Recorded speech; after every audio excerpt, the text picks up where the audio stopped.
And the balls roll on. I love Skee-Ball, so this stock touched me in a very personal space, I have to say.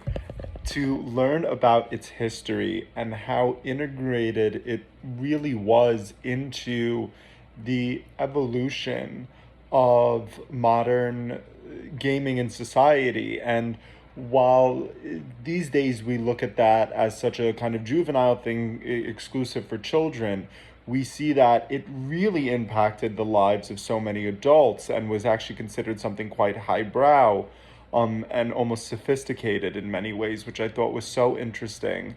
There are so many times throughout its history it easily could have kind of faded into obscurity, but we see so many men and women uh, throughout this documentary. We learn of them who would simply not allow that to happen. And I, for sure, am so grateful for that because we still have the game today and get to see people enjoy it again in so many different variations throughout the world. And the ball rolls on. I thought this was so fascinating. I love watching documentaries. I think that when people say history is boring, it's 100% because you either had a poor history teacher when you were growing up in school, or you're not learning about history in the right medium, or you're learning about the wrong parts of history that you kind of have no interest in. And I'm not saying that those kind of more serious, more intense parts of history are unimportant. That's not what I'm saying. But when you can learn about something like this, where it's like the history of Skee-Ball, which I grew up playing and I still play when I find myself at an arcade to celebrate a friend's birthday. Like, that is still one of my favorite games to play, even though I'm not very good at it. Like, even though it takes 2 seconds and I want to play 100 games.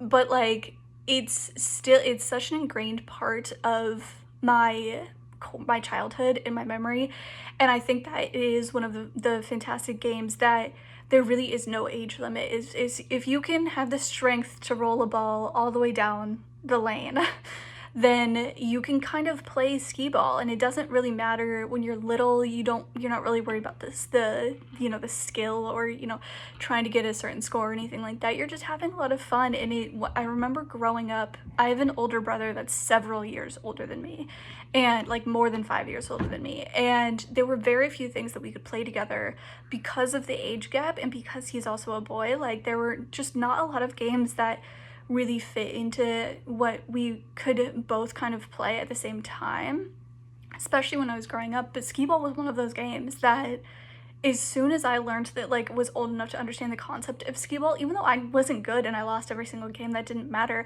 It was something that I could do with my brother. And like I said, there just weren't very many games like that when we were both growing up. And to learn about the history of Skee-Ball, and to realize how truly, like, how old that game is, like where it started, and the fact that besides a few things here or there, like the core concept of Skee-Ball actually has not really been revolutionized or anything like that. Like, what was the original concept is still the hallmark features of Skee-Ball to this day. They've had improvements and upgrades, sure, but over the history, over the film, like, there was not that many big changes in how Skee-Ball was, like, in the actual game itself.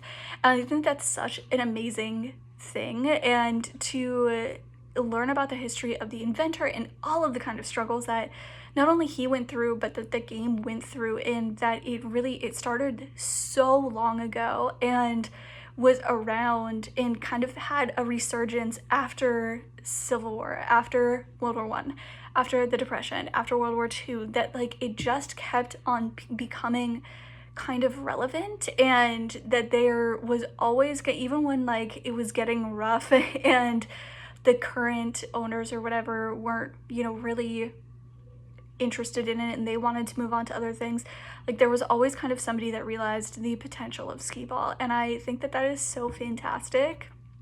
And like I said, I still love playing this game to this day, and getting to, like I said, getting to learn the history of it, and getting to learn the kind of, not everlasting because I have no idea what the future will hold, but the longevity of the game, and that it really is the same basic game as it was when it was invented, I think is so incredible. And getting to hear and learn about the whole history of it was really, really fascinating. I thought they mixed a lot of, I liked the different visuals that they brought into it.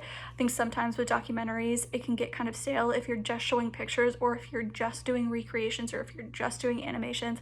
I like the blend that they came up with, along with some interviews and some correspondence, and like they mixed it up a lot while still having the consistency of the same kind of narrator walking you through the process and actually kind of explaining how things unfolded and how things happened.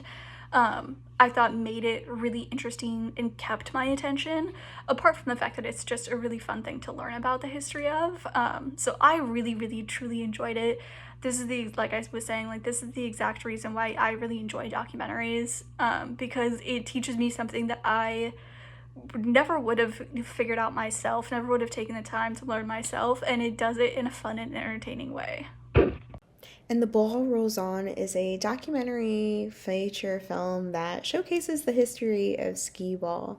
You don't realize the connectivity or the drama that lies behind the history of skee-ball, but you get to find it to be really interesting. I mean, to see the first World Fair and have this connection to skee-ball, all of these little facets. I always grew up in the arcade world. I had always been around pinball machines and the skee-ball machines themselves, but I never really thought about the history of what it took to not only arrive but survive throughout many ages and time, and you get to see these people, this origin story, and the love that people have for the sport. I actually lived by a pinball lounge where there was skee-ball tournaments myself while I was in college, so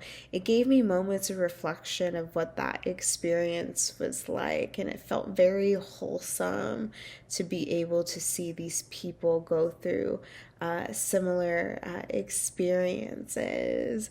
I think my most favorite part of this film was just the style and the way that they decided to put this documentary film together is very much the history of something that you would see in like a high school classroom. But the style and the aesthetic, the vintage looks of how the designs of these moving parts of showcasing different historical artifacts or B-roll and photos, I think was incredibly well done, and so very much so that it really got the attention out of one of my cats. I felt at times my cat was zoned in and paid like direct attention to the documentary, so very much so that it just made me laugh of how involved he was watching this documentary. And it's like those different experiences that you have while you watch a film, like that's what makes a experience magical at times. So I wanted to share that little bit about my cat being just as involved as into the documentary, if not more than I was. Thought that was pretty funny, pretty cute. This film was called And the Ball Rolls On, the real story of the beautiful game of skee-ball. This was such a fascinating doc feature. Not only did it provide information regarding the development of the game of skee-ball, but it also did an excellent job outlining important historical chapters in world history that coincided with the game's growth. Lots of intriguing black and white photos and videos of technological and social periods over time. This makes it apparent how enduring this rather straightforward game is. It's fun for all walks of life at all ages. Almost everyone can play the game and win some points. I loved hearing about the financial challenges and successes by the original designer, Mr. Simpson.